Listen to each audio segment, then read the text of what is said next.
My name's Jim, and I'm going to show how I get started rosemary. So I don't know, we're at maybe February. Um, so in February, clipping. That's when you got the most of the growth hormones coming on, right before spring. So you just need a little clipping, kind of like where my thumb is there, up maybe, well maybe a little bit more, about 6-8 inches, and you clean these off, and you just leave about that much up, right, and put the rest into the ground.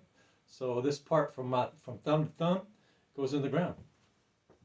What you want to do is what I did is I took a plastic cup, took a soldering gun, or you get a package of 50 of them, and soldering gun, a little hole in the bottom, and then I just take this here, ball digger, spread it open, dig a hole, perfect for the cup.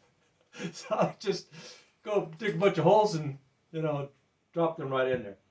So just need to get some decent soil, and then come spring, you got yourself some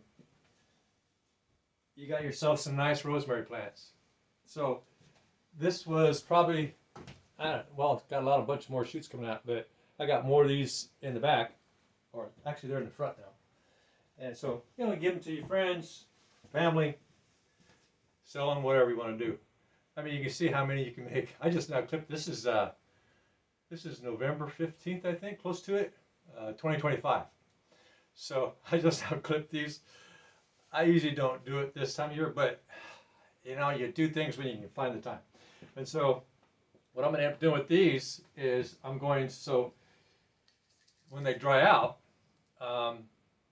then I'll just shred them into this bucket that they're in now. So you can see, got a bucket. I call this my bucket list of rosemary. Right? Gosh, this time of year I feel like I should put some bulbs on it or something. Put a few lights on it, right? And so, these will dry. So what I'll do is I'll be clipping these, running this through some water. Then I'll spread them out in an area in the house. And I got this sky fan that'll dry those out over a number of weeks. And so what I do is I'll put those into a container and let them dry a little further. And then I puree them down into my spice jar, right? So what I do is I use a coffee grinder. So I'll just keep going, right?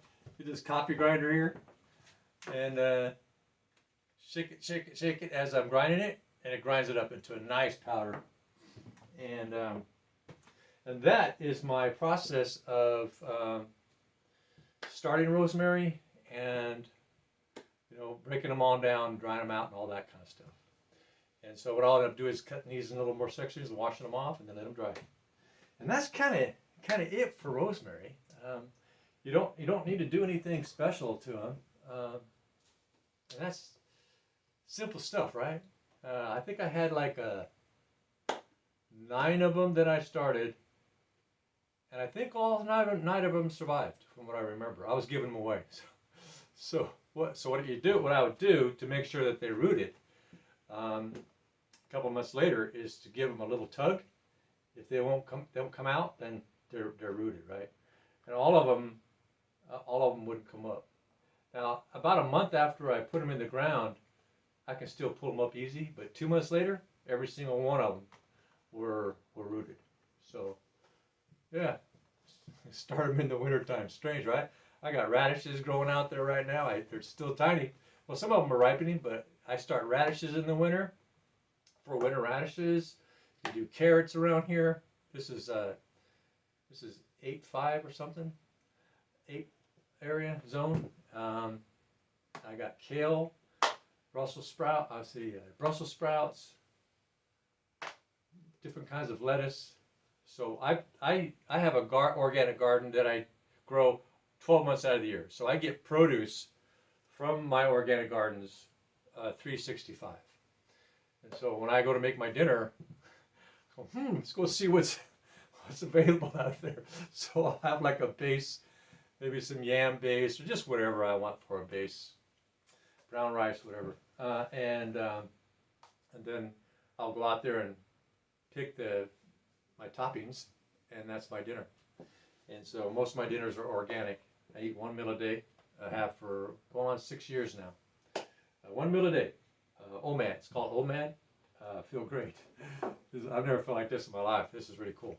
So yeah, it's like the youth came back. You know, it's like just standing tall, kind of feeling like, oh, this is crazy. I don't even remember feeling this good. But so yeah, so what I've done is I've lengthened what's called telomeres in my genes, part of my genes that help the genes function, and I've cleaned up a lot of the senescent cells, stimulated the mitochondria.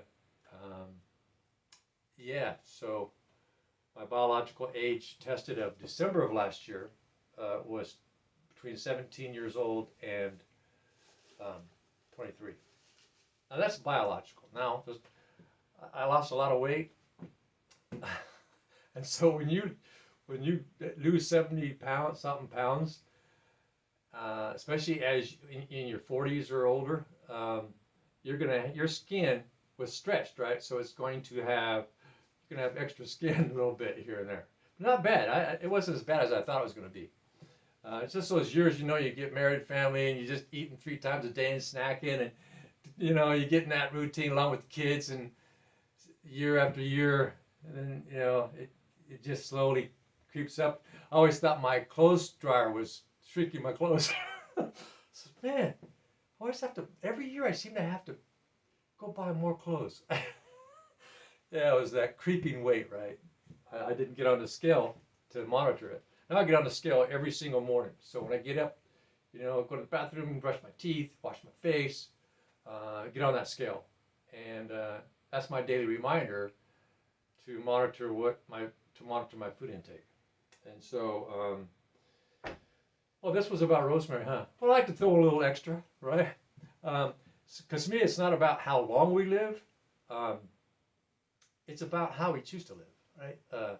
If we can keep our youth, the longer we can keep our youth, the more exciting life is, right? We prolong that excitement of life and that curiosity and that exploratory mentality and that learning mentality and that get out there and play an aggressive game of tennis with anybody, right? Anybody. You know, I get up every morning and I do physical exercises that are really intense, and I just keep going, you know, until I say, yeah, man, I'm good. And so it's a daily routine, right? So when we have a good, healthy daily routine that we start our day with, we can go out and do Mount Everest or skydiving or, you know, long runs or whatever we want to do, right? And that's kind of it for the rosemary. Starts out as one thing and ends as another. Yeah, that's my podcast. And so if you have any questions about these rosemary, now what I also have is I have a vermiculture bin. And so if you ever decide to get a vermiculture bin started, it's just wiggler worms, and you just get a bucket and you just put some holes in it, and you put another bucket on top over that, put that bucket with the holes over it into one that doesn't have holes, and you can start putting compost in there, and the worms will eat that, and the soil is so rich. I've had things like sunflower seeds. I put a sunflower seed. No, another person put in a sunflower seed. I think it was like 5 or 6 of them, and the next day they were protruding through the ground. I mean, they were in these. They were protruding up from these the next day, and we didn't germinate or nothing. There you go. So vermiculture is another option for quick starting plants. You can mix it with regular soil or something, sprinkle it on top of your plant, around your plants like fertilizer, and it'll slowly leach and feed the bacteria that feed the roots of your plants and stimulate that. Anyway, please subscribe, thumbs up, ring the bell, leave a comment, and you have a nice day. What was today? Oh, it's around the 15th of November 2025. All right, bye now.